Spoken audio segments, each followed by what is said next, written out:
नमस्कार, सार्वमंथन न्यूज महाराष्ट्रमध्ये आपलं स्वागत. पाहुयात आजची सविस्तर बातमी. राहुरी शहरामध्ये छत्रपती शिवाजी महाराजांच्या पुतळ्याची मूर्तीची जी काही विटंबना झाली त्या संदर्भात आम्ही सातत्यानं पोलिसांना आवाहन करतोय की आरोपीला तात्काळ अटक व्हायला पाहिजे. पण मात्र अजूनपर्यंत तपासामध्ये ठोस कोणती प्रगती नाही, कुठला पुरावा नाही असं सातत्यानं पोलिसांकडून सांगण्यात येते. आम्ही घटना घडली त्यावेळेस मी परदेशामध्ये होतो. आल्यानंतर मी आणि खासदार साहेब दोघे आम्ही पोलीस स्टेशनला जाऊन त्यांना विनंती केली की लवकर तपास त्या ठिकाणी आपला करा. त्याच्यानंतर 2-4 दिवस गेले, काही पुढेही तपासात काही प्रगती नाही. मी जाऊन नंतर आम्ही आमच्या राहुरी तल्या सगळ्या सहकार्याने जाऊन निवेदन दिलं की आम्ही जर 4 दिवसाची मुदत दिली आणखीन की नाही झालं तर आम्ही उपोषणाला बसणार आहोत. तरी देखील कुठलाही तपासामध्ये प्रगती झाली नाही. शेवटी नाईलाजास्तव 19व्या दिवशी घटना घडल्यानंतर 19व्या दिवशी आम्ही या ठिकाणी उपोषणाला बसलो. आज 20वा दिवस आहे. आजही तेच म्हणणं आहे. पण आज मात्र मला आमच्या काही मित्रांनी घटना ज्यावेळेस 26 तारखेला घडली आणि मला वाटतं 28 तारखेला या जिल्ह्याचे पालकमंत्री इथं मला वाटतं त्यांनी येऊन पत्रकार परिषद तुम्हालाही तुमच्याशी संवाद साधला आणि बैठक अधिकाऱ्यांची घेतली आणि त्यामध्ये पालकमंत्री महोदय असं म्हणालेले आहेत.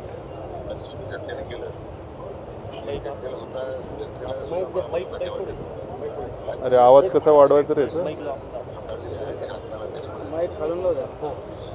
ते पुढे गेला आता ते त्यांचं थोडक्यात त्यांचं असं म्हणणं आहे की तपास आता एका टप्प्यावर आलेला आहे आणि आरोपींचं नाही चुकीचा शब्द जायला नको आमच्याकडंही नको, माईकवर नको, मी बोलतो.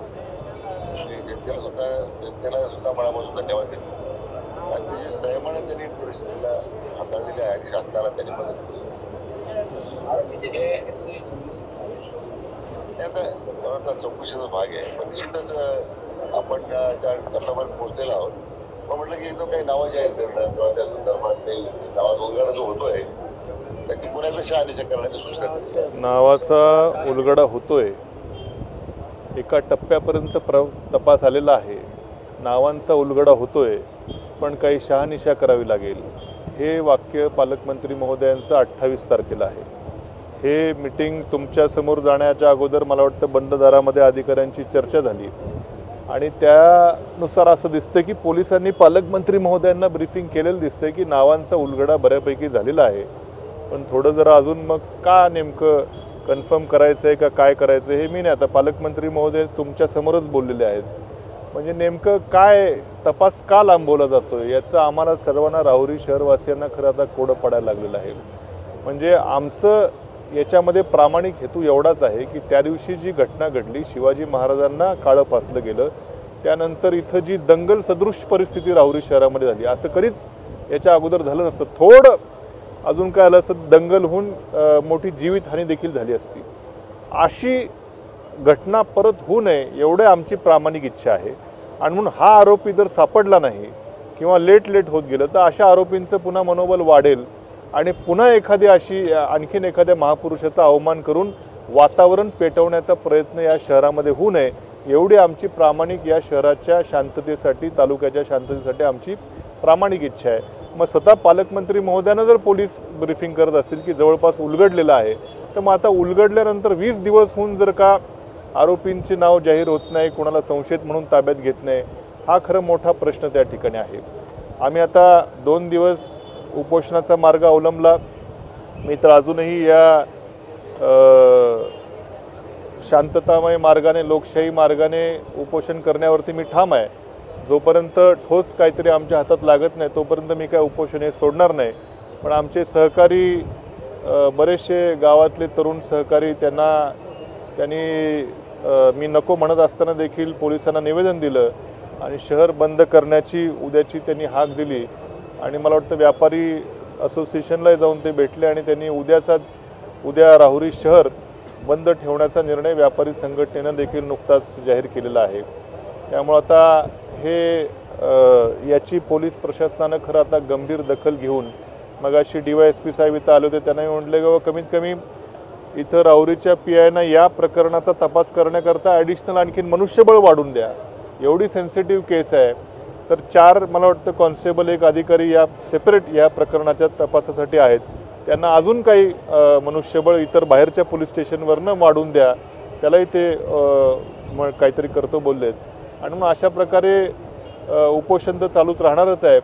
परंतु उद्या व्यापारी बंधूंनी देखील इथं येऊन या उपोषणाला पाठिंबा दर्शवत उद्या राहुरी शहर बंद ठेवण्याचं त्यांनी ठरवलेलं आहे. बंद बेमुदत असेल का उद्या तरी शहर बंद असणार आहे. पोलिसांची आता काय भूमिका येते, तपासामध्ये काय प्रगती होते, उद्या संध्याकाळी निर्णय घेतला जाईल पुढचा त्याच्यावर. पोलिसांची भूमिका तुम्हाला संशयास्पद वाटतं?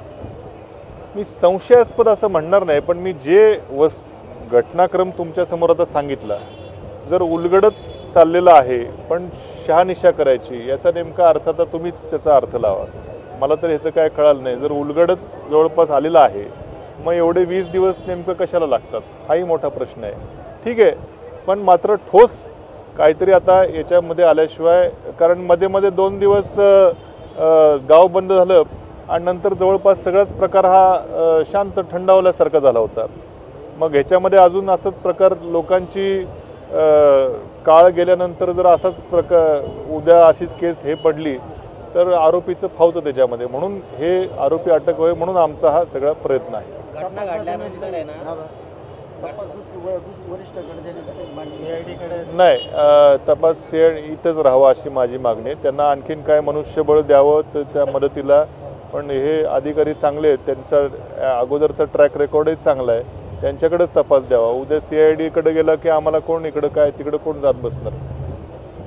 1 लाखाचं बक्षीस काय हां, ते आम्ही सकाळी सगळे बसलो होतो, तर सगळ्या उपोषणकर्त्यांचं सकाळी बरेच 50-100 लोक होते की बाबा एव्हिडन्स मिळत नाही असं पोलिसांचं म्हणणं आहे, नेमकं कळत नाही. तर मग आम्ही जाहीर केलं सगळ्यांच्या चर्चेनुसार की बाबा जो कोणी पोलिसांना आरोपीबद्दल काही सांगेल, काही ठोस पुरावा देईल आणि त्यातून जर आरोपी निष्पन्न झाला तर अशा माणसाला 1 लाख रुपये देण्याचं कबूल केलं. मसे पाटील इथं होते सकाळी, कुठं गेले त्याचं नाव हां, 1 लाख रुपयाचं बक्षीस.